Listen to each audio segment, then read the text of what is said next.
السلام علیکم۔ سانحہ سیالکوٹ نے تمام قوم کو افسردہ کر دیا۔ جیسے جیسے تحقیقاتی رپورٹ سامنے آ رہی ہے، لوگ اس پر کافی غمزدہ ہیں اور شدید غم و غصے کا اظہار کر رہے ہیں۔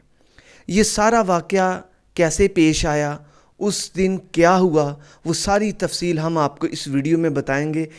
یہ واقعہ ایسے ہے کہ پرینتھا کمارا ایک سری لنکن شہری ہے جو کہ یہاں پر سیالکوٹ کی ایک فیکٹری ہے جس کا نام راجکو ہے، اس میں وہ جنرل مینیجر کے طور پر اپنے فرائض انجام دے رہا تھا۔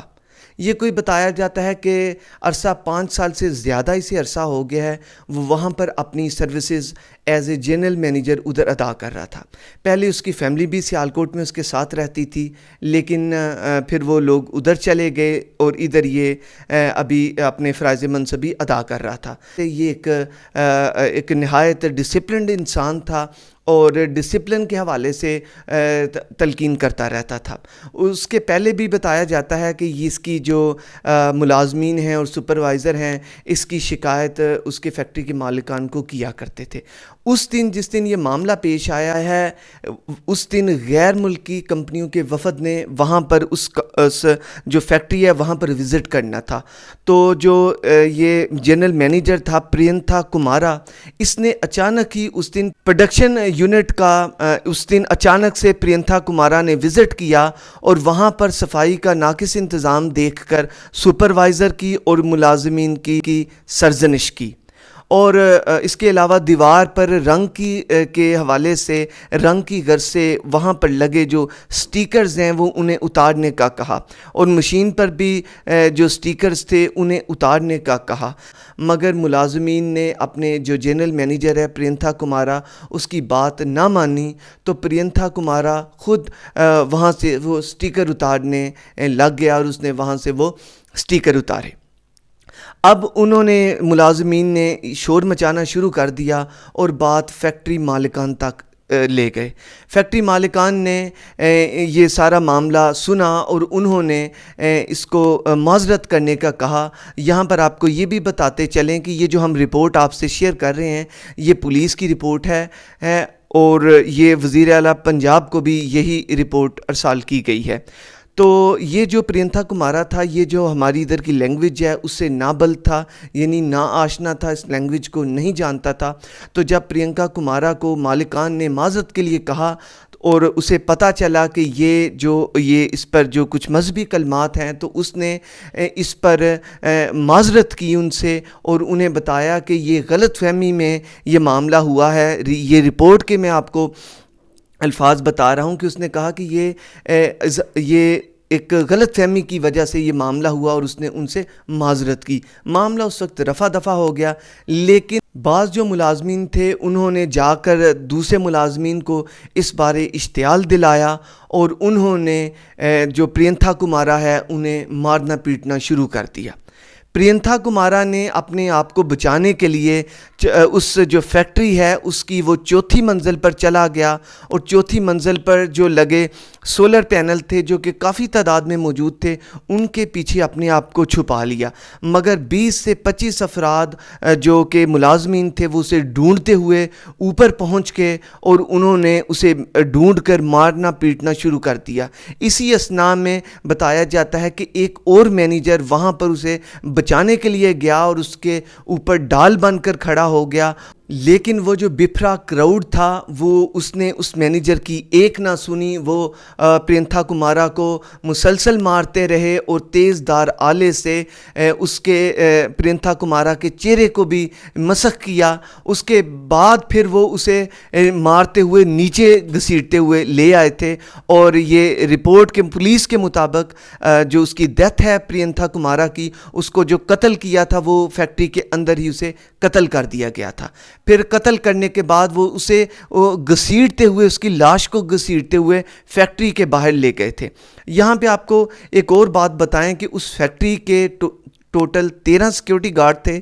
جب یہ مار پیٹ کا واقعہ رونما ہو رہا تھا اس وقت وہ بتایا جاتا ہے کہ وہ اس فیکٹری سے چلے گئے تھے, وہ فرار ہو گئے تھے موقع سے, کیونکہ اس کا امن کا معاملہ یہ ان کے سپرد تھا, انہوں نے دیکھنا تھا, لیکن وہ وہاں پر موجود نہیں تھے. وہ 13 وہ ادھر نہیں تھے, اگر ہوتے تو بیچ بچاؤ کا معاملہ پیش آتا. یہاں پر آپ کو یہ بتاتے چلیں کہ 2 افراد ایسے تھے جنہوں نے پرینتھا کمارا کو بچانے کی کوشش کی.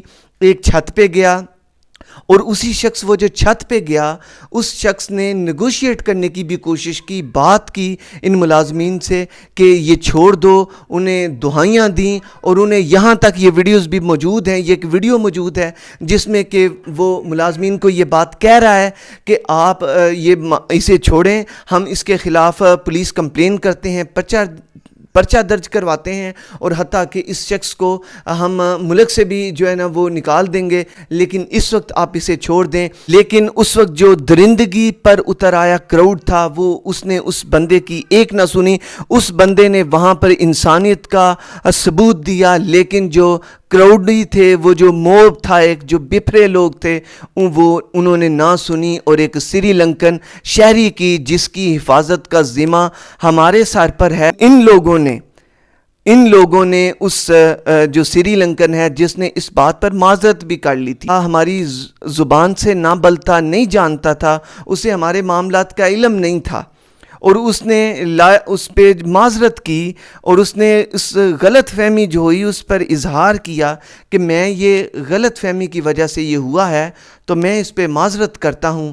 تو لیکن پھر بھی اسے لوگوں کو وہاں پہ جو بعض لوگ تھے انہوں نے اشتعال دلایا. یہاں پر آپ کو یہ بتائیں کہ جب یہ پروڈکشن یونٹ میں جس سپروائزر کی سرزنش کی گئی تھی, بتایا جاتا ہے کہ اس جو سپروائزر ہے اس نے اشتعال دلایا تھا دوسرے ملازمین کو, اس میں پیش یہ شخص تھا.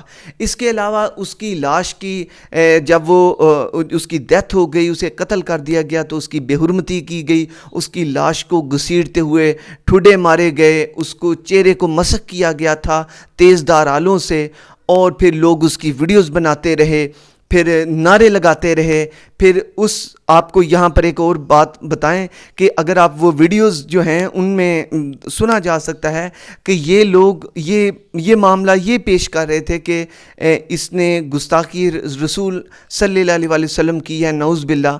تو اس میں گستاخی رسول کی وجہ سے وہ اسے مار رہے تھے, اور اگر ان ویڈیوز میں آپ سنیں تو اگر یہ گستاخی رسول کی وجہ سے مار رہے تھے تو بیچ میں آپ گندی گالیوں کی بھی آوازیں سن سکتے ہیں.